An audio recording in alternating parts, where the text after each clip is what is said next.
வணக்கம். நான் ருத்ரவிநாயக பாண்டியன். எனக்கு ஜோதிட ஞானம் மற்றும் ஆன்மீக அறிவை வழங்கிய பிரபஞ்ச பேராற்றல் மற்றும் இயற்கைக்கு நன்றி தெரிவித்து இந்த பதிவினை வழங்குகின்றேன். நம்மிடம் ஒரு பெண் ஜாதகர் அவருடைய பிறந்த தகவல் அடிப்படையில் சில தகவல் தெரிந்து கொள்ள ஆசைப்பட்டார். குறிப்பாக அவருக்கு குடும்ப வாழ்க்கை சிறப்பாக அமையவில்லை. அவருடைய திருமணம் வாழ்க்கையும் சிறப்பாக இல்லை. திருமணம் செய்திருக்கின்றார். கணவர் அவரை பிரிந்து வாழ்கின்றார். கணவர் இவருடன் வாழ விருப்பமில்லை என்று தெரிவித்திருக்கின்றார். மற்றும் கணவருக்கும் ஏகப்பட்ட பிரச்சனைகள் இருக்கின்றது. அவருடைய கணவர் ஜாதகம் சார்ந்த விளக்கத்தை ஏற்கனவே கொடுத்திருக்கின்றேன். இவருடைய ஜாதகத்தின் அடிப்படையில் கணவர் பிரிந்திருக்கின்றார். அதற்கான அம்சங்கள் என்னவென்று பார்க்கலாம். மற்றும் கணவரை பிரிந்து தன்னுடைய சொந்த வீட்டில் தாய் வீட்டில் இருக்கின்றார். அங்கிருந்து வேலைக்கு செல்வதற்காக முயற்சிகளை மேற்கொண்டிருக்கின்றார். தாயும் அவரை புறக்கணிக்கின்றார் என்பதே இவருடைய கவலையாக இருக்கின்றது. தான் தனித்த மரமாக ஆகிவிடுவோமோ மற்றும் ஏதேனும் வேலை சார்ந்து முயற்சிகளை மேற்கொண்டிருக்கின்றார். குடும்பம் சொந்த பந்தம் யாரும் ஆதரவு இல்லை, ஒரு அனாதை போன்று இருக்கின்றேன் என்பதை போல குறிப்பிடுகின்றார்.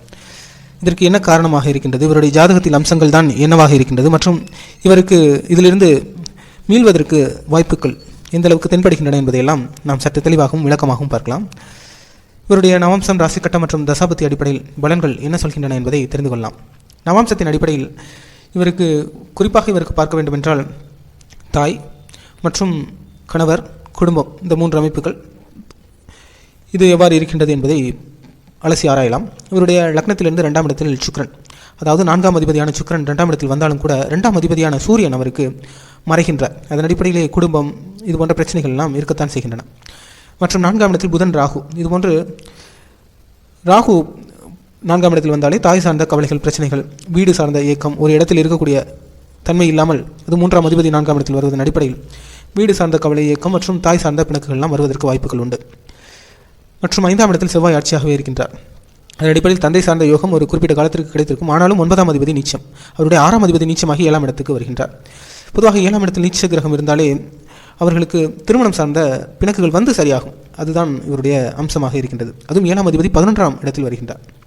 அதன் அடிப்படையில் திருமணம் ஏதேனும் ஒரு வகையில் இவருக்கு ஒரு நட்பு வட்டாரமோ அல்லது கணவர் சார்ந்த தன்மைகள் உருவாவதற்கான சாத்தியக்கூறுகள், ஒன்று கணவரை பிரிந்தாலும் கூட மீண்டும் ஒரு வாழ்க்கை அமைவதற்கு சாத்தியக்கூறுகள் உறுதியாகவே உள்ளன. இவருடைய குடும்பமே கணவரை சார்ந்து, நண்பர்களை சார்ந்து, ஒரு சமூக பின்னணி சார்ந்து இயங்கக்கூடியவராகவும் மத நம்பிக்கை, ஜோதிட நம்பிக்கை எல்லாம் கொண்டவராகவே இவர் இருக்கின்றார். மற்றும் இவருக்கு 9ஆம் இடத்தில் சந்திரன் இருந்தாலும் கூட லக்னாதிபதியும் 9ஆம் இடத்தில் இருக்கின்றார். அதன் அடிப்படையில் தந்தை சார்ந்த இயக்கம், கவலை இருக்கும். 9ஆம் அதிபதியும் நீச்சமாகின்றார். மற்றும் 10ஆம் இடத்தில் கேது 10ஆம் இடத்தில் இருந்தாலே வாழ்வியல் பலன்கள் சற்று தாமதமாக, நாம் செய்த செயல்பாடுகளுக்கான பலன்கள் தாமதமாக கிடைப்பதற்கான சாத்தியக்கூறுகளை ஏற்படுத்தும். 11இல் சனி, இதெல்லாம் உயர் வாழ்க்கை வாழ்வதற்கான அம்சங்களை எடுத்துக்காட்டினாலும் கூட தாய், தந்தை மற்றும் குடும்பம் மற்றும் கணவர் அமைப்புகள் தொடக்கத்தில் பிரச்சனைக்குரியதாகவே தென்படுகின்றன. ராசி கட்டத்தின் அடிப்படையில் என்னென்ன தன்மைகள் பொருந்திருக்கின்றார், இவருடைய வாழ்வியல் எதிர்காலம் எவ்வாறு இருக்கப் போகின்றது என்பதை பார்க்கலாம். இவர் பிறந்தது என்று பார்த்தோம் என்றால் இவர் சதயம் 4ஆம் பாதம் நட்சத்திரத்தில் கும்ப ராசியில் மேச லக்னத்தில் வளர்பிறையில் தான் பிறந்திருக்கின்றார். பிறக்கும் பொழுது ராகு திசை 1 வருடம் 4 மாதம் இருப்பு இருந்திருக்கின்றது. மேச லக்னத்திலேயே கேது இருக்கின்றார். இந்த கேது என்ன செய்யும் என்றால் அவருக்கு அதிகமான ஒரு சுய ஆராய்ச்சியை மேம்படுத்தக்கூடியதாக இருக்கும். தன்னை பற்றிய சிந்தனை அதிகமாக மேலோங்கும். மற்றும் இறை நாட்டம் என்றால் இது ஒரு வித்தியாசமான இறை நாட்டம். இதுபோன்ற ஜோதிட நாட்டம், உயர் ஆராய்ச்சி, அதாவது இந்த வாழ்வு எதற்காக பிறந்தோம், இந்த வாழ்வின் அடிப்படை நோக்கம் என்ன, இது போன்ற செல்ஃப் என்கொயரிஸ் மிக மிக அதிகமாக இருக்கும். ஏனென்றால் அனைவருக்குமே அடிப்படையான ஒன்று, நாம் எதற்காக பிறந்தோம், வாழ்கின்றோம், பிறக்கின்றோம், குடும்பம் அமைகின்றது, உறவுகள் அமைகின்றன, திருமணம், வாழ்க்கை, பணம் சம்பாதிக்கின்றோம், பொருள் ஈட்டுகின்றோம், சொத்துக்களை சேர்க்கின்றோம், மீண்டும் இறக்கத்தான் போகின்றோம். இது ஒரு சுழற்சியாக இயங்கிக் கொண்டே இருக்கின்றது. இதன் தன்மைதான் என்ன என்பதையெல்லாம் உணர்ந்து கொள்ளக்கூடிய பக்குவம் கொண்ட ஒரு தன்மைதான் இந்த மேச லக்னத்துக்கு கேது லக்னத்திலே வருவது சுட்டிக்காட்டுகின்றது. மற்றும் இவருக்கு ஏதேனும் கால், கை, பாதம் சம்பந்தப்பட்ட பிரச்சனைகள் வருவதற்கு, ஸ்கின் சம்பந்தப்பட்ட பிரச்சனைகள்லாம் வருவதற்கு சாத்தியக்கூறுகள் உண்டு. மற்றும் இவருக்கு கிரகங்களும் ஒரு சார்பு கிரக நிலையாகவே இருக்கின்றது. ராகு கேது சார்ந்து ஒரு சார்பில் அதிகமாக கிரகங்களும் மற்ற ஒரு பகுதியில் கிரகமே இல்லாத நிலையும் இருக்கத்தான் செய்கின்றன. 7ஆம் இடத்தில் இங்கும் நீச்ச யோகம் இருக்கின்றது. அதுவும் 5ஆம் அதிபதி நீச்சமாகின்றார். அதன் அடிப்படையில் 7ஆம் இடத்தில் சூரியன், ராகு, புதன் சேர்ந்திருக்கக்கூடிய அமைப்பு. பொதுவாக 7ஆம் இடத்தில் ராகு வெறும் சூரியன் நீச்சமாக இருந்தாலும் பரவாயில்லை. நவம்சத்தில் நீச்ச யோகம் இருந்தது. இது ஒரு நீச்ச யோகம் என்று குறிப்பிடுவதை காட்டிலும் ராகு, சூரியன், புதன், இந்த ராகுவால் ஆக்கிரமிக்கப்பட்ட கிரக அமைப்புகள் தான் தென்படுகின்றன. அதன் அடிப்படையில் இவருக்கு நல்ல அறிவுத்திறன், கணவரை பற்றிய சிந்தனை எப்பொழுதுமே இருந்து கொண்டே இருக்கும். மற்றும் பிற நம்பிக்கையை பேணி பாதுகாப்பதில் இருக்கக்கூடிய முரண்பாடுகள் வந்து சரியாகக்கூடிய தன்மை பொருந்தியதாகும். ஏதேனும் ஒரு வகையில் திருமண பந்தத்தை ஏற்படுத்துவதற்கு வாய்ப்புகள் உண்டு. திருமண பந்தம் இருக்கின்றது, அவரை சார்ந்து பிரிந்திருக்கின்றார். மீண்டும் ஒரு வாழ்க்கை அமைவதற்கு சாத்தியக்கூறுகள் உண்டு. நிச்சயமாக சொல்ல முடியும். நவாம்சத்திலும் அவ்வாறே இருக்கின்றது, ராசி கட்டத்திலும் அவ்வாறே இருக்கின்றது. குறிப்பாக இதுபோன்ற நீச்ச கிரகம் இருந்தாலே சம நம்பிக்கையை பேணி பாதுகாப்பது மிக மிக அவசியம். ஒருவரிடம் கொடுக்கக்கூடிய வாக்குறுதியை சரியாக பேணி பாதுகாக்க வேண்டும். மற்றும் இவருக்கு மறைவு ஸ்தானமும் இங்கு வலுவாக உள்ளது. ஏனென்றால் இவருடைய லக்னாதிபதியை 8ஆம் இடத்தில் ஆட்சியாக சுக்கிரனுடன் சேர்ந்திருக்கின்றார், குருவும் இருக்கின்றார். இதன் அடிப்படையில் இவரால் மீடியா துறைகளில் சிறந்து விளங்க முடியும், மருத்துவம் சார்ந்த துறைகளில் சிறந்து விளங்க வாய்ப்புகள் உண்டு. ஹவுஸ் கீப்பிங், ஹாஸ்பிட்டாலிட்டி, ஆடை அலங்காரம் சம்பந்தப்பட்ட துறைகள், மெயின்டெனன்ஸ் சம்பந்தப்பட்ட துறைகள், ஜேர்னலிசம் தொடர்பான, ரசாயனம் தொடர்பான வேலை அமைப்புகள் எல்லாம் செயல்பட்டால் நிச்சயமாக ஒரு பலன்கள், சட்டம், பாதுகாப்புத்துறை, டிஃபென்ஸ் ரிலேட்டட், மெயின்டெனன்ஸ் ரிலேட்டட் ஒர்க்கெல்லாம் நிச்சயமாக பலன் கொடுக்கக்கூடியதாகவே இவருக்கு தென்படுகின்றன. 9ஆம் இடத்தில் மாந்தியும், இவருக்கு 11ஆம் இடம் சந்திரனும் சனி ஆட்சியாக வக்கரமாகவே இருக்கின்றார். இரண்டுமே புஷ்கர நவம்ச நட்சத்திர சாரம் பொருந்திருப்பது சிறப்பு தான். 11ஆம் இடம் சற்று வலுவாக இருந்தாலே இது போன்ற பிரச்சனைகளை, முதல் திருமணம் சார்ந்த பிணக்குகளை மற்றும் ஏதேனும் சகோதர சகோதரிகள் சார்ந்தோ அல்லது வெளிநாடு சார்ந்த அமைப்புகள் மற்றும் அத்தை சித்தப்பா சார்ந்த உறவுகள் அடிப்படையிலும் ஏதேனும் பலன்கள் பெறுவதற்கு சாத்தியக்கூறுகளை ஏற்படுத்தும். இருப்பினும் பார்த்தோம் என்றால் இவருக்கு 7, 8, 11ஆம் இடம் தான் கிரகங்கள் அதிகமாக வலுவாக உள்ளன. அதன் அடிப்படையில் இயங்குவது அவசியம். இவர் அரசு சார்ந்த முயற்சிகள் நிச்சயமாக மேற்கொள்ள முடியும். அரசு தொழில் அமைப்புகள்லாம் நிச்சயமாக பலன் கொடுக்கக்கூடியதாக இருக்கும். சுக்கிரன் செவ்வாய் இருந்தாலே உணவு, ஹாஸ்பிட்டாலிட்டி, மருத்துவம் சம்பந்தப்பட்ட துறைகள்லாம் நான் குறிப்பிட்ட துறைகளிலெல்லாம் நிச்சயமாக சாதிக்க இயலும் தன்மை கொண்டவர். நல்ல அறிவுத்திறன், சிந்திக்கும் திறனெல்லாம் கொண்டவராக இருந்தாலும் கூட இவருக்கு வீசிங், ஆஸ்துமா, சளி தொந்தரவுகள்லாம் வருவதற்கு வாய்ப்புகள் தென்படத்தான் செய்கின்றன. அதுவும் மறைவு ஸ்தானம் ஆட்சியாக இருந்தாலும் கூட செவ்வாய் இவருக்கு 2ஆம் அதிபதி இங்கு மறைகின்றார். அவருக்கு நவாம்சத்திலும் 2ஆம் அதிபதி மறைகின்றார். அதேபோல் இவருடைய 4ஆம் அதிபதி 11ஆம் இடத்தில் சனியுடன் இணைந்திருக்கின்றார். ஆனாலும் தாய் அவ்வளவு எளிதாக விட்டு விலக மாட்டார். அவர் டிகிரி அடிப்படையில் சந்திரன் ஓரளவு நன்றாகவே இருக்கின்றார். அவர் 12ஆம் இடம் மறையக்கூடிய அமைப்பு இருந்தால் பிரச்சனை. ஆனாலும் தாய் சார்ந்த பலன்கள் கிடைப்பதற்கு ஒரு சமயம் நன்றாக கிடைக்கும், ஒரு சமயம் கிடைக்காமல் போவதற்கும் வாய்ப்புகள் உண்டு. தந்தை சார்ந்த பலன்கள் அவ்வளவு சிறப்பாக தென்படவில்லை. மற்றும் உறவுகள் சார்ந்து மூத்த சகோதர சகோதரிகள் மற்றும் அத்தை சித்தப்பா சார்ந்த உறவுகள் பலன் கொடுக்கக்கூடியதாக இருந்தாலும் கூட இவருடைய 12ஆம் அதிபதியும் 8ஆம் இடம் சார்ந்தே வருகின்றார். அதன் அடிப்படையில் குழந்தைகள் சார்ந்த இயக்கம், கவலை இவையெல்லாம் எளிதாகவே இவருக்கு இருக்கக்கூடியதாகவே தென்படுகின்றன. ஏன்னா 5ஆம் அதிபதியும் இவருடைய கணவர் அமைப்பிலும் அவ்வாறே இருந்தது. இவருக்கும் சற்று குழந்தைகள் சார்ந்த இயக்கம், கவலை இருந்தாலும் குழந்தை யோகம் நிச்சயமாக உள்ளது. எவ்வாறு குறிப்பிடுகின்றேன் என்றால் நவாம்சம் அவருக்கு சிறப்பாக இருக்கின்றது, செவ்வாய் ஆட்சியாகவே இருக்கின்றார். அதன் அடிப்படையில் 5 மற்றும் 8ஆம் இடங்கள் ஓரளவு நன்றாக இருப்பதன் அடிப்படையில் நிச்சயமாக இவருக்கு நவாம்சத்தில் வாய்ப்புகள் தென்படுகின்றன. ராசி கட்டத்தில் அந்த கவலைகள்லாம் இருக்கத்தான் செய்யும், ஆனாலும் வாய்ப்புகள் இருக்கத்தான் செய்கின்றன.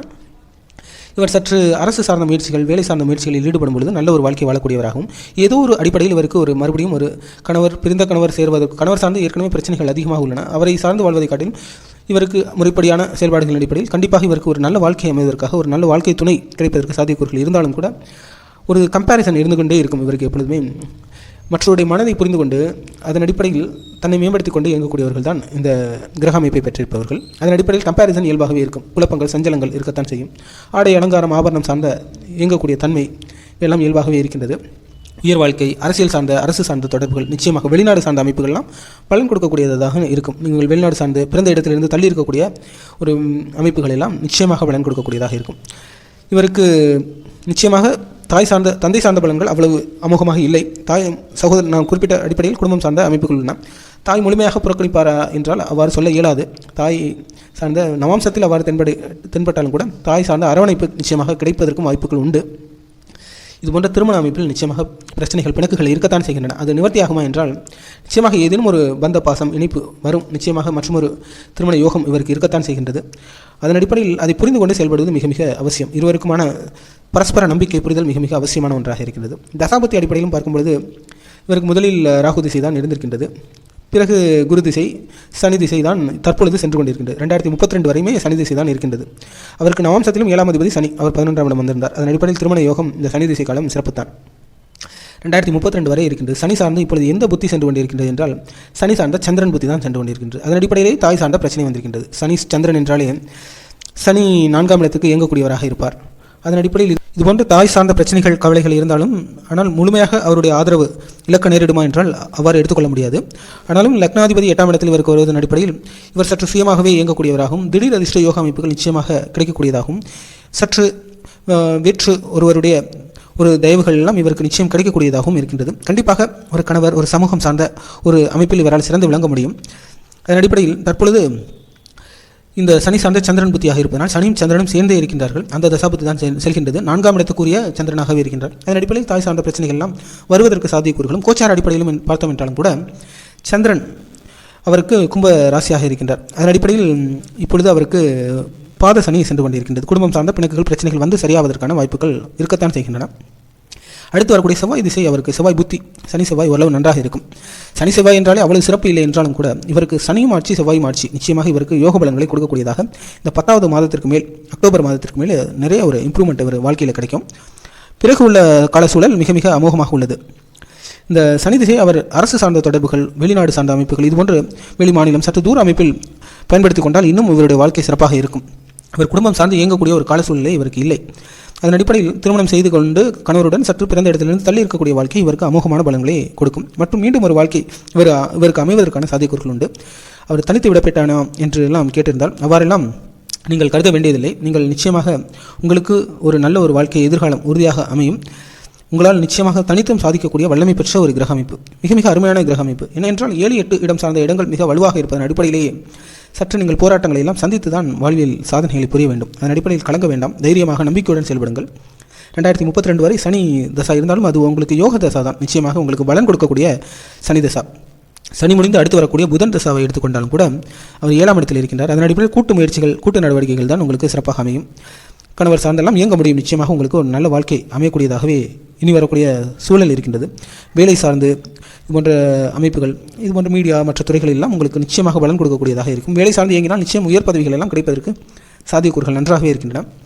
கலங்க வேண்டாம், தைரியமாக சிறப்பாக செயல்படுங்கள். நிச்சயம் உங்களுக்கு ஒரு நல்ல ஒரு ஆறுதல் கிடைக்கும், நல்ல ஒரு வாழ்க்கை அமையும் என்று கூறிக்கொண்டு உங்களுக்கு எல்லா வளமும் புகழும் கிடைக்க இறைவன் நல்ல ஆசீர்வாதம் புரியட்டும். நானும் உங்களுக்காக பிரார்த்தனை செய்து கொள்கின்றேன். உங்களுக்கு நல்ல வாழ்க்கை அமையும். தைரியமாக செயல்படுங்கள். அனைவரிடம் பிரச்சனை இருக்கின்றது.